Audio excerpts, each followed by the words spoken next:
आपकी वाणी और सौम्यता आपके भविष्य का ज्ञान कराती है और दर्शन कराती है कि आप भविष्य में क्या बनेंगे। जी हाँ, मैं विशाल पारिक फिर से एक बार जीवन के मूल मंत्र के साथ। राजा कृष्णदेव राय एक बार शिकार खेलने गए और जंगल में रास्ता भटक गए। भूख प्यास से बेहाल थे। इतने में उनकी मुलाकात एक संत राम सिंह जी से हुई, जो उन्हें अपनी कुटिया में लेके आए, खाने को दिया और सोने को बिस्तर दे दिया। जब वो सुबह जाने लगे तो उन्होंने एक अंगूठी उनको दी कि आप जब भी मेरे पास आए किसी भी कारण से, तो मेरे द्वारपालों को, मेरे मंत्रियों को ये अंगूठी दिखाकर आप मुझसे मिल पाएंगे। इसके बाद में वो चले गए। कुछ समय बाद में उस इलाके में अकाल पड़ा, लोग त्राहिमाम करने लगे। तो संत को लगा कि मुझे यहाँ के निवासियों के लिए कुछ करना चाहिए। इस इच्छा के साथ वो राजा से मिलने चल पड़े।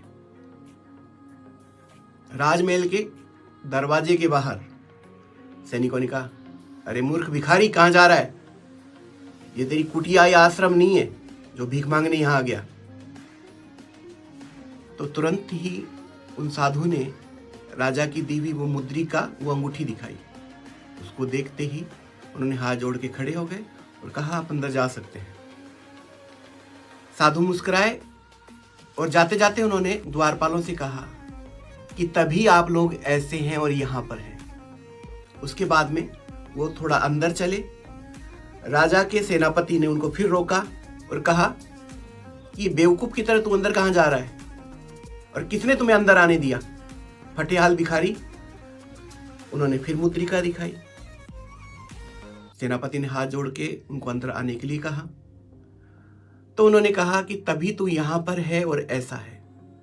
फिर आगे गए। जैसे ही महात्मा आगे चले, उनको राजा के मंत्री ने रोका कि अरे संत, अरे महात्मा जी, आप यहां क्या कर रहे हो?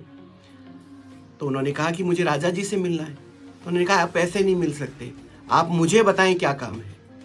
यदि आपको कोई दुख है, आपको कोई पीड़ा है, तो मैं दूर करूंगा, लेकिन मैं आपको अनुमति नहीं दे सकता। साधु महाराज ने जिद करी कि मुझे मिलना तो उन्हीं से है। तो उन्होंने कहा कि मैं किसी कीमत पर आपको अंदर जाने की इजाजत नहीं दूंगा।